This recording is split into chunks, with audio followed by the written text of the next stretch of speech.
اب صاحب 555 ہجری میں سید احمد کبیر رفاعی رحمہ اللہ نے جو حج کیا ہے، اور اس کی کیفیت یہ تھی کہ آپ کے ساتھ مدینۃ المنورہ پہنچتے پہنچتے 90,000 کا مجمع مدینے میں داخل ہوا ہے. اللہ اکبر. اور جب آپ جو ہے مدینۃ المنورہ میں حاضر خدمت ہوئے جی تو اس وقت نبی پاک صلی اللہ تعالی علیہ وسلم کی بارگاہ اقدس میں آپ نے عرض کیا کہ یا رسول اللہ صلی اللہ تعالی علیہ وسلم، یا رسول اللہ میری روح آپ کے مدینے کے ذروں کا، آپ کے مدینے کی زمین کے بوسے لیتی تھی. اللہ اور وہذہ دولت الاشباح قد حضرت، یا رسول اللہ اب تو میرے جسم کی باری آ گئی ہے، میں حاضر خدمت ہو گیا ہوں.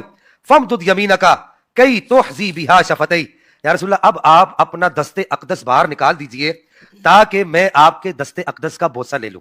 سبحان اب یہاں پر ابھی صاحب یہ ہوتا ہے، اس طرح کی جو اولیاء کرام کی کرامات ہیں جی اس میں دو پہلو ہیں. جی ایک تو اس ولی کی کرامت ہے، اور دوسرا نبی پاک صلی اللہ تعالی علیہ وسلم کا وہ معجزہ ہے. سبحان اللہ. خدا دا نہ ہے کہ کام کر لگے ہو، اور کتنی جھوٹی تعویلات آپ کر رہے ہو بابوں کی بات کو. یہ قرآن حدیث میں کہاں لکھا ہے؟ کہتے ہیں نہیں اس میں گستاخی کون سی؟ گستاخی یہ ہے کہ بخاری اور مسلم دونوں میں حدیث ہے، جس نے میری طرف جھوٹ منسوب کیا وہ اپنا مقام جہنم میں دیکھ لے. تم نے رسول اللہ پہ جھوٹ باندھا ہے. کیا کہانیاں کرا رہے ہو؟ کیا یہ نبی کی تعلیمات ہے؟ صحیح بخاری کی حدیث ہے. دیکھنا میری شان کو اس طرح بلند نہ کرنا جس طرح نصارہ نے اپنے پیغمبر کو بڑھا دیا تھا. میں اللہ کا بندہ اور اس کا رسول ہوں، مجھے اللہ کا بندہ اور اس کا رسول کہنا، یہ ہے مزاج رسول.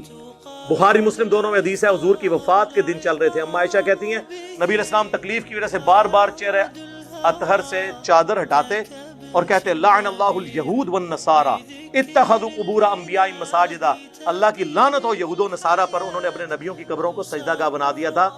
اور پھر اما عائشہ کہتی ہیں یہ حضور اس لیے بات کر رہے تھے کہ ہمیں ڈرا رہے تھے کہ میری وفات کے بعد میری قبر کے ساتھ یہ کام نہ کرنا. اور اما عائشہ کے الفاظ ہیں بخاری مسلم میں، اگر ہمیں یہ ڈرنا ہوتا کہ لوگ رسول اللہ کی قبر پہ سجدے شروع کر دیں گے تو میں حجرے کو اوپن چھوڑ دیتی، جس کا جب دل چاہے وہ آ جائے قبر مبارک پہ. بخاری مسلم دونوں میں حدیث ہے. اما عائشہ کہتی ہیں نبی علیہ السلام کی وفات کے دن چل رہے تھے، آپ بیماری کے عالم میں تھے، اور آپ کی دو بیویاں حضرت ام سلمہ اور ام حبیبہ بیٹھی ہوئی آپس میں یہ بات کر رہی تھی. جب ہم حبشہ گئے تھے نا ہجرت پہ، وہاں ہم نے ماریا نام کا ایک گرجا دیکھا تھا جس میں تصویریں لٹک رہی تھی. تو نبی علیہ السلام اپنی بیماری میں متوجہ، انہوں نے کہا یہی ان کی خرابی تھی. ان میں جب کوئی نیک آدمی فوت ہو جاتا اس کی قبر پہ سجدے شروع کر دیتے، اس کی تصویریں لٹکا دیتے، قیامت والے دن یہ بدترین مخلوق بن کے اٹھیں گے. یہ ہے مزاج رسول.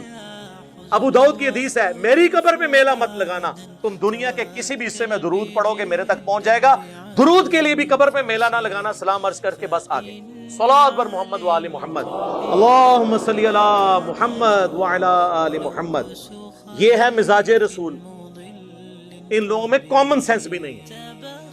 اور پھر ان کے پاس پتہ کیا ہوتا ہے آخری اربا؟ اچھا ہمارے بزرگ تو غلط ہوئے، یہ فلانے نے بھی لکھا ہے. او فلانا بھی کیڑا ہے؟ اور جب ہم قرآن و حدیث کی روشنی میں حضرت معاویہ رضی اللہ تعالیٰ عنہ کے حضرت مولا علی رضی اللہ تعالیٰ عنہ علیہ السلام کے خلاف خروج کو صحیح سمجھتے نہیں ہیں، احترام کے دائرے میں اختلاف رکھتے ہیں، تے بابے تے شاہی کوئی نہیں، بابے تے شاہی کوئی نہیں. کدی توس لاندے ہو سانو بابیاں دی؟ ہاں دوست لگاؤ مجھے ابو بکر عمر عثمان و علی کی کہ یہ ان کا عقیدہ تھا، میں مانوں گا. خلفائے راشدین ہیں، ان کی پیروی کا حکم ہے. علیکم بسنتی وسنت الخلفاء الراشدین المہدیین. ابو داؤد میں حدیث ہے، یہ ترمذی میں موجود ہے، مشکات میں موجود ہے. لگاؤ دوست. لیکن یہ آپ کے اپنے عقیدے بنائے ہوئے ہیں اور آپ ہمیں کہہ رہے ہو کہ ہم پابند ہیں.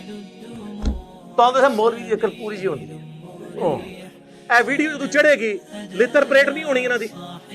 یہ اس ویڈیو کے بعد دنیا کا ہر مسلمان جو اپنے آپ کو فرقے سے منسوب نہیں کرتا، یہ ویڈیو سن کے ان کے بڑے سے بڑے زندہ یا مردہ مفتی کے ساتھ بیٹھ سکتا ہے. عقائد میں بات. ہاں.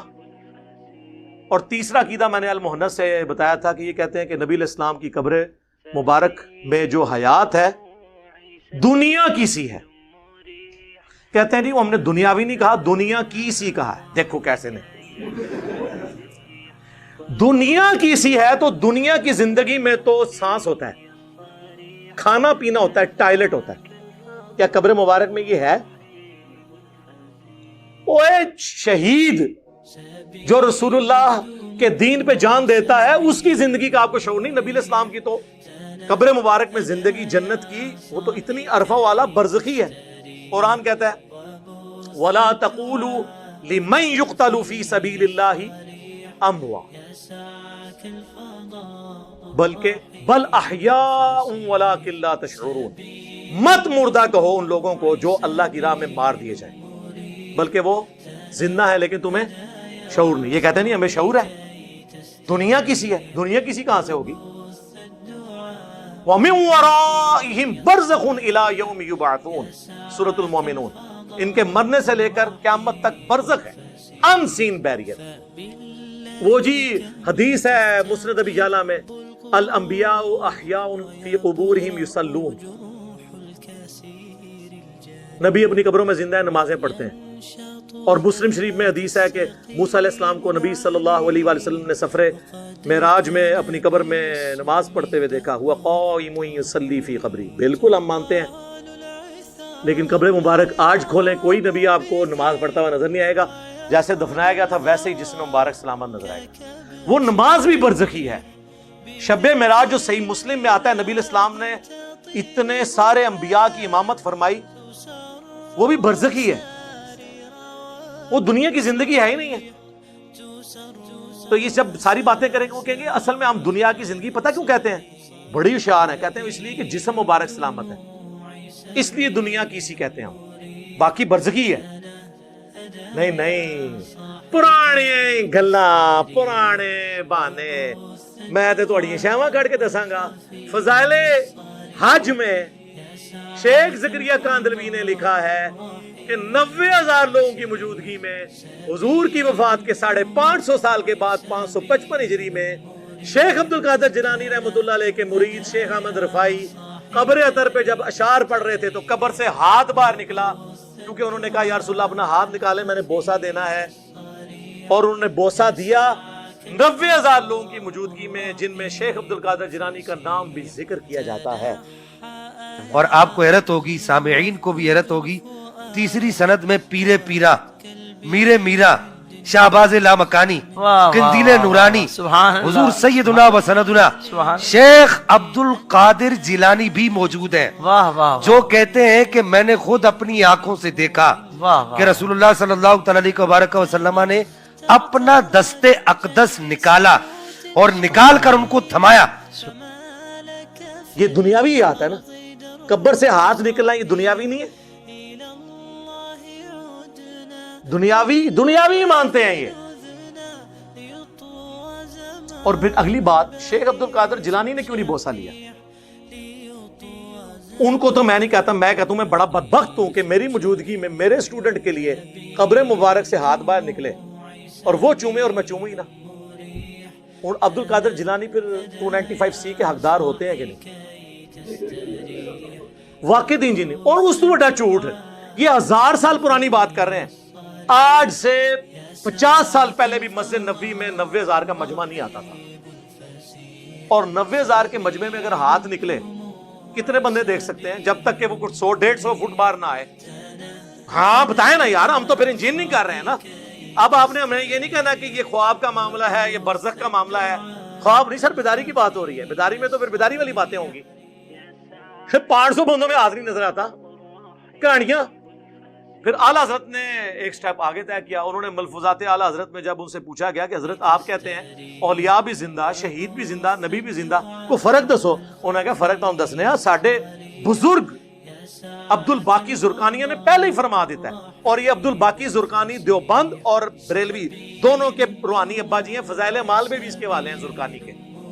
زرقانی نے لکھا ہے کہ انبیاء کی قبروں میں ان کی بیویاں بھی پیش کی جاتی ہیں، وہ ان کے ساتھ شباشی فرماتے ہیں۔ اے فرق ہے نبی اور غیر نبی۔ جی یہ اما عائشہ کے سامنے کوئی بات کرے نا پھر میں پوچھوں۔ جی مسند احمد میں حدیث ہے، مشکات میں موجود ہے، اما عائشہ کہتی ہیں جب تک رسول اللہ اور ابو بکر صلی اللہ علیہ وآلہ وسلم رضی اللہ عنہ میرے حجرے میں دفن تھے نا، تو میں بے دھڑک اس حصے میں چلی جاتی تھی۔ جب سے عمر دفن ہوئے نا تو میں پردے کے بغیر نہیں جاتی، عمر سے مجھے حیا آتی ہے۔ یہ نہیں کہ حضرت عمر دیکھ رہے تھے، جو قبر کے نیچے سے دیکھ سکتا ہے، کپڑے تو کوئی چیز ہی نہیں، اس کے سامنے پردہ تو کوئی چیز ہی نہیں۔